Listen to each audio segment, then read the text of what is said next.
Allez, nous retrouvons nos invités Germain Pouli, Eric Johnson et Horus Donkovi avant de parler du Togo et de la maison de la diaspora qui est inaugurée par le ministre des Affaires étrangères. On va parler un peu du Burkina Faso.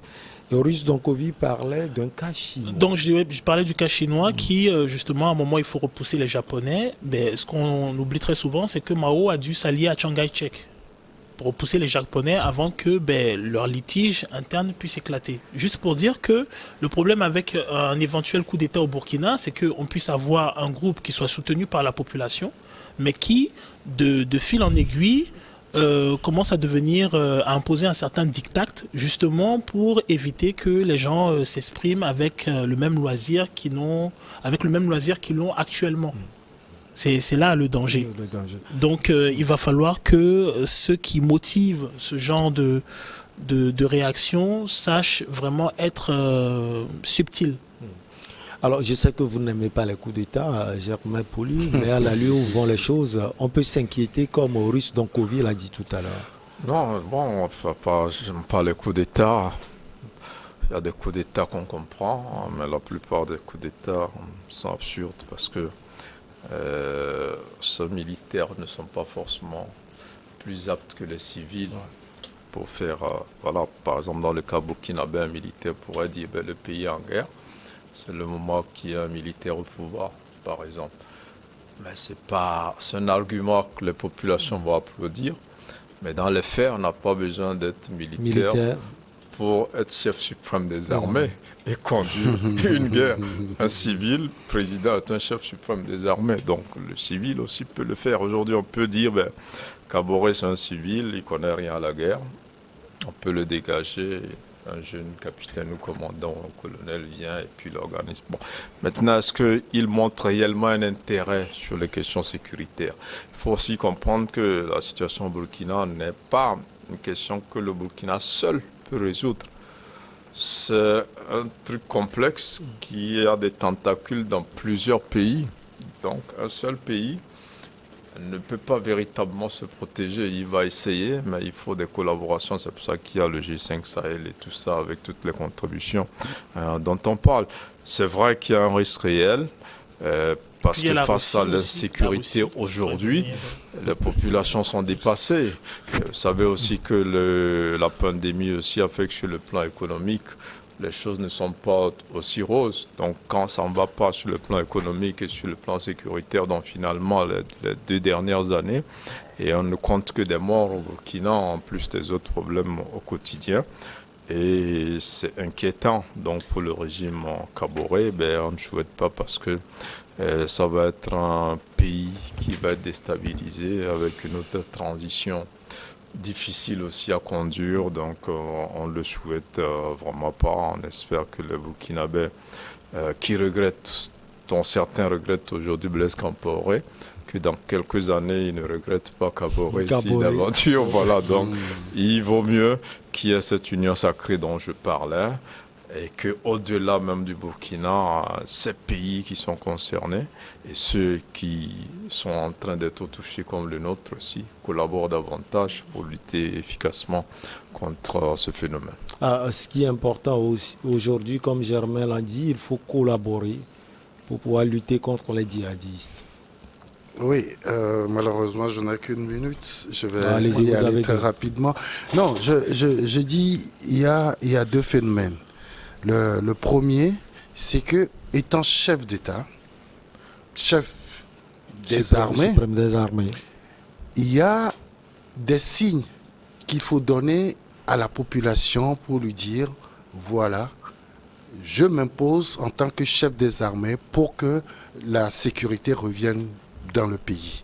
La deuxième chose, c'est qu'il faut mettre les populations à contribution. Et on parlait tout à l'heure de l'emploi des jeunes, on parlait de la famine qui est vraiment grandissante dans ce pays. Donc, c'est ces 2 phénomènes-là réunis qui pourront sortir le Burkina de cette situation qu'il vit aujourd'hui. Et les jeunes, je pense que eux-mêmes, il y a des groupes, de petits groupes sécuritaires qui s'organisent dans les quartiers, surtout dans les villes où les djihadistes... groupes d'autodéfense. Des groupes d'autodéfense. Mais tout ça là, c'est à organiser. Il ne faudrait pas que ça aille en lambeaux et que finalement la sécurité que nous recherchons devienne pour nous une autre insécurité. Pour moi, je pense que parler d'un nouveau coup d'État au Burkina, c'est pas le moment. C'est pas la solution. Non, la solution, c'est qu'il faut que l'État organise cette riposte contre l'insécurité dans le pays. On quitte Ouagadougou. Pour Lomé, le ministre des Affaires étrangères, de l'intégration régionale et des Togolais de l'extérieur, professeur Robert Djoussi, a procédé ce jeudi 25 novembre 2021 à Lomé à l'inauguration de la maison de la diaspora, siège du Haut Conseil des Togolais de l'extérieur et du guichet diaspora. Deux institutions mises en place dans le but, Germain Poulier, d'optimiser les contributions des compatriotes de l'extérieur au développement national. Oui, tout à fait. Vous savez, la diaspora en Afrique joue un grand rôle donc, dans le développement des pays. Et le Togo, depuis quelques années, donc depuis pratiquement 8 ans, s'organise pour permettre donc à ces filles qui sont à l'extérieur de mieux contribuer donc à la reconstruction du pays, de mieux contribuer au développement du pays. Et donc il y a eu plusieurs actions qui ont été posées dans ce sens. Et sur le plan politique, il y a eu le vote de la diaspora aussi qui s'est fait. Et il y a eu surtout la mise en place de ce Haut Conseil des Togolais de l'extérieur, qui est une interface à travers laquelle le gouvernement arrive véritablement à échanger avec une diaspora beaucoup plus organisée. Et le pays est allé plus loin en créant un guichet unique pour la diaspora, pour permettre donc à la diaspora d'avoir toutes les facilités pour tout ce qu'elle voudrait faire dans ce pays. Et donc l'ouverture de cette maison-là vient faciliter le travail de collaboration souhaité par le gouvernement et accepté donc par une diaspora togolaise qui s'intéresse de plus en plus à ce qui se fait au Togo, et surtout que le pays est dans une dynamique de réforme et une dynamique ambitieuse aussi portée sur le développement. Donc on a besoin de cet apport de la diaspora, une diaspora aussi qui, quand vous écoutez certains membres aujourd'hui, qui ont envie de revenir parce que les gens aussi sont fatigués de rester à l'extérieur. Certains ont envie de revenir, de se réinstaller dans leur pays, de s'épanouir, de contribuer à ce qui est en train d'être fait. Et donc tout ce mécanisme-là aujourd'hui plutôt une bonne chose pour ces Togolais de l'extérieur qui se sentent un peu plus consultés, qui se sentent un peu plus associés à ce qui se fait. Donc espérons et que dans les jours, les mois et les années à venir, donc on voit une contribution beaucoup plus active, une participation plus importante donc des Togolais à ce qui se fait actuellement dans le pays. Alors pour le développement du pays, Eric Johnson, vous pensez vous aussi que ce projet est alloué? Il est salutaire. Il est salutaire parce que vous savez, quand vous prenez un pays comme l'Israël, ce pays est totalement construit par sa diaspora. Et malheureusement, pour les Israéliens, ou heureusement, ils n'avaient pas de terre. Ils n'avaient pas quelque part où aller discuter, aller se retrouver et parler véritablement d'un État. Et l'Israël a été obligé, nous savons ce qui se passe au Moyen-Orient, et donc obligé de prendre une partie d'un État pour créer un État. Donc, quand vous prenez et vous regardez ça, vous comprenez en même temps que la diaspora est une force économique une force de développement très importante pour tout État, tout pays. Et ce qui se passe là, l'idée, sinon le projet, a eu tout mon assentiment parce que je pense que quand les gens qui sont à l'étranger, les Togolais qui sont à l'étranger reviennent, il faut qu'ils se retrouvent quelque part. Et la maison de la diaspora est le cadre qui a été bien réfléchi par le gouvernement togolais pour leur permettre de se retrouver. Et surtout, moi je me dis que l'idée plus tard, c'est de leur permettre, par exemple, vous rentrez, vous avez besoin de certains dossiers et documents, etc. Il suffit de vous diriger vers là. Vous avez tout ce dont vous avez besoin. Et je me demande si même on n'est pas en train de penser, par exemple, délocaliser la direction générale de la documentation nationale vers cette maison-là où le gars qui revient peut directement aller, parce que quand il arrive ici, il y a des gens qui ont déjà des dossiers. Il faut attendre qu'on finisse pour les premiers avant de s'attaquer. Mais si c'est des idées, je me dis que est-ce que le gouvernement n'est pas en train de penser à un truc comme ça, où véritablement un Togolais qui rentre a besoin de quoi que ce soit, peut se diriger vers cette maison de la diaspora pour pouvoir être satisfait. Je dis, tu veux...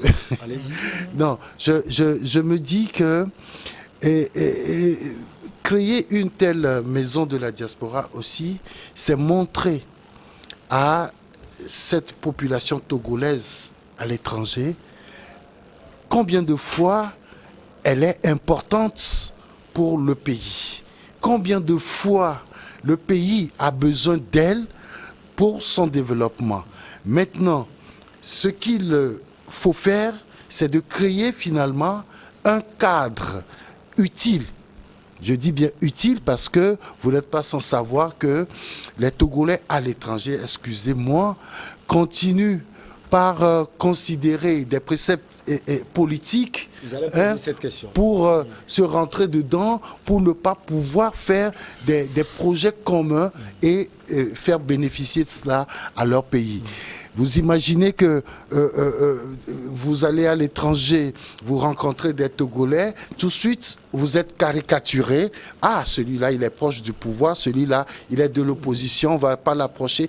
Alors que c'est ensemble que vous pourrez avoir de bons projets, c'est ensemble que vous pourrez conduire des projets que vous pourrez développer chez vous et faire bénéficier vos compatriotes.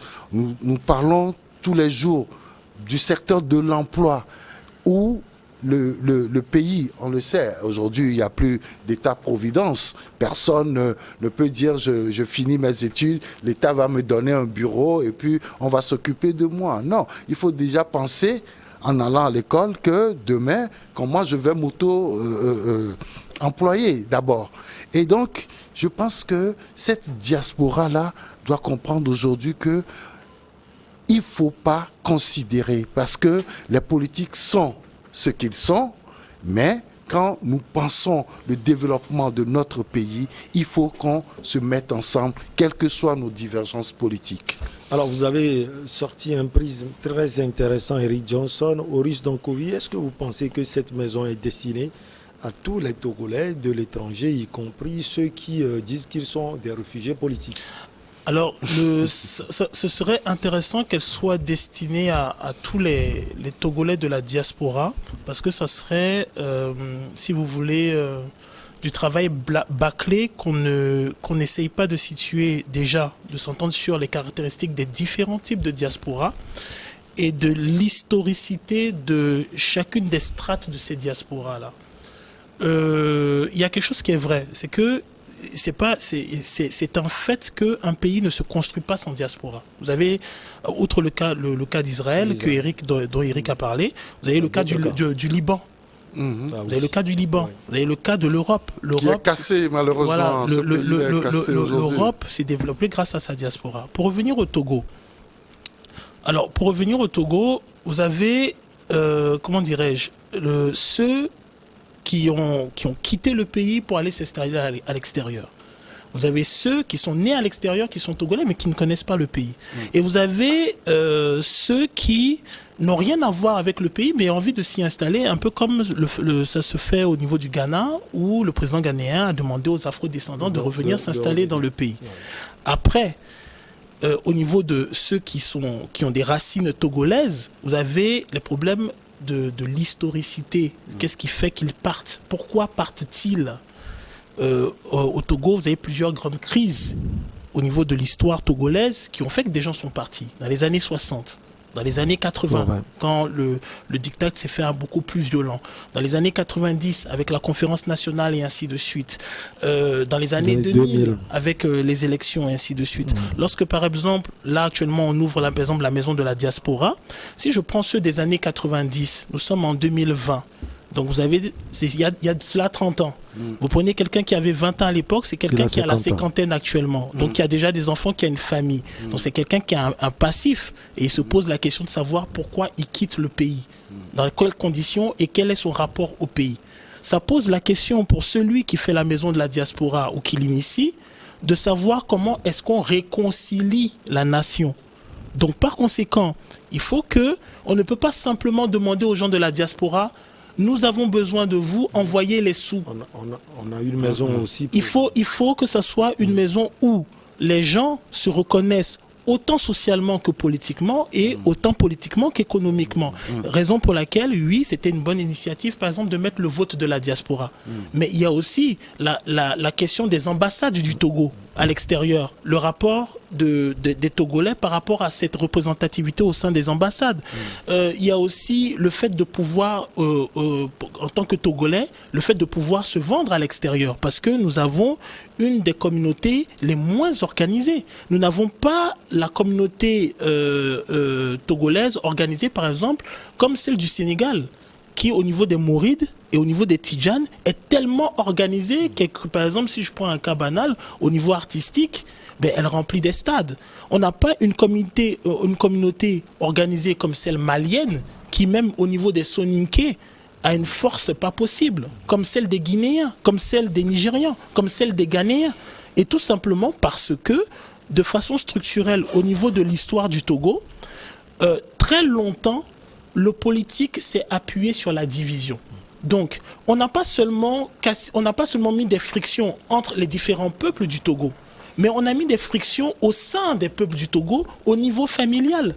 Vous avez par exemple des gens qui sont partis parce que l'oncle qui était, lui, au sein du parti, ne permettait pas que l'on puisse s'épanouir professionnellement ou financièrement et qui ont décidé d'aller aux aventures. Et puis après, par rapport à la maison de la diaspora, j'espère bien que l'on prend en compte pas seulement ceux de l'Occident et ceux qu'on appelle des États-Unis, mais qu'on prend aussi ceux qui sont très nombreux et qui sont au sein du continent, qui sont pleins au Bénin, au Ghana, au Mali, au Niger et ainsi de suite. Ce qui est malheureux au niveau du Togo, c'est quoi? C'est que on a une très forte diaspora à l'extérieur qui fait partie, très souvent, ces gens-là sont des gens capés, sont de hauts cadres dans leur pays d'accueil. Il y en a certains qui ont adopté la nationalité de ces pays-là et qui parfois ne se voient pas revenir au pays, justement parce que ils en ont une mauvaise image. Donc maintenant la question est de savoir comment cette maison de la diaspora se bat pour reconquérir ses enfants et qu'elle ne se limite pas justement à seulement dire à ses enfants venez investir, sans pouvoir leur offrir des réponses qui sont celles de la société, celles de la politique, celles de l'émancipation, qu'on appelle des libertés démocratiques et ainsi de suite. Je pense qu'il faut quand même rectifier un petit truc dans les propos de Russe. C'est quand il dit qu'il ne faut pas seulement considérer les Togolais qui sont en Europe, en Amérique, et oublier ceux qui sont Non, il y a le Haut Conseil des Togolais de l'étranger est créé un peu partout, même autour de nous. Au Sénégal, vous avez suivi un peu ce qui s'est passé la dernière fois en Mauritanie, quand le chef de l'État était en visite officielle là-bas. Je ne sais pas si tu as eu l'information, mais c'est dire que une fois qu'il y a le Haut Conseil des Togolais de l'étranger, je pense que c'est un cadre approprié pour que les Togolais se retrouvent.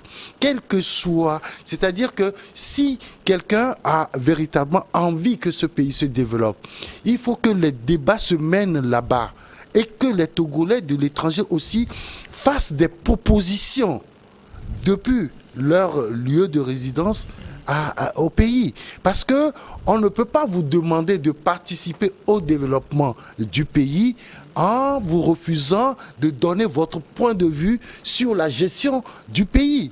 Il n'y a pas de concordance. Donc je pense que ce cadre au Conseil des Togolais de l'étranger devrait permettre, quel que soit le pays de résidence... Il devrait permettre, mais est-ce que ces Togolais de l'étranger se reconnaissent dans ces cadres-là? Non, le problème, c'est que à la tête de ce cadre-là, ce sont des Togolais. Donc, c'est à eux de travailler avec leurs autres frères, quelles que soient les tendances politiques. Parce que finalement, ce que nous voulons, c'est pas... L'idée n'est pas seulement de demander aux gens de venir investir, mais de participer au développement de ce pays-là sur tous les plans. Alors, Germain Pouli, on voit une partie de la diaspora qui critique le pouvoir en place. Il faut le souligner, on les voit sur les réseaux sociaux. Vous pensez que cette partie aussi sera dans cette maison de la diaspora? Sinon, qu'est-ce que le gouvernement compte faire pour pouvoir l'intégrer dans la maison? Non, je pense que c'est une mauvaise lecture. En fait, c'est pas... Le gouvernement n'a pas créé ce pont-là pour dire aux gens, venez nous donner de l'argent au Togo, venez nous financer, non. Ça permet à la diaspora de jouer son rôle. Il y a des gens, par exemple, en Europe, qui veulent acheter un terrain, faire des papiers ici. Mais quand ils reviennent pour 2 ou 3 semaines de vacances, c'est difficile de gérer leurs problèmes avant de repartir.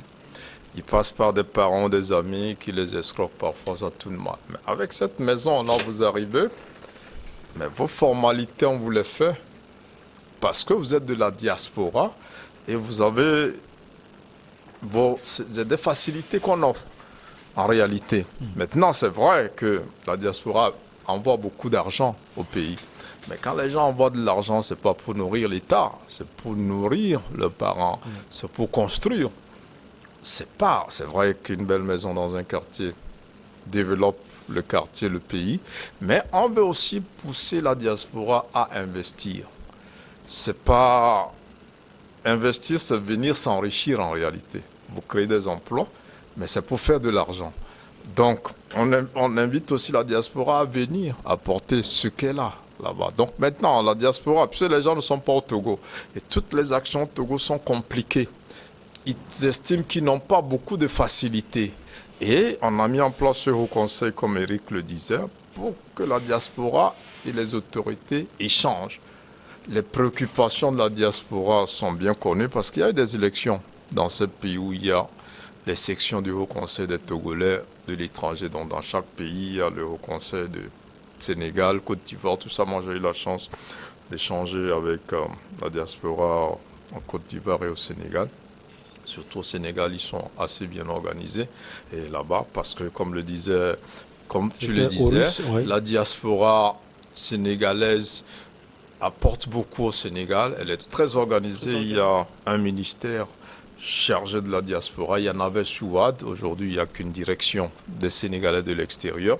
Mais ici, on a créé plus ou moins la même chose parce qu'on s'est rendu compte que dans ce pays, le Mali et le Sénégal surtout, où ils sont en Afrique noire, sont assez avancés. Il y a eu des échanges aussi avec ces pays-là pour voir comment leur diaspora s'implique beaucoup plus dans le pays. Et donc, c'est du donnant-donnant. C'est pas l'État dit on a besoin de la diaspora, non. On permet à la diaspora de s'épanouir, mais on sait qu'elle a une grande contribution déjà quand on a évalué déjà au niveau des transferts ce que la diaspora envoie.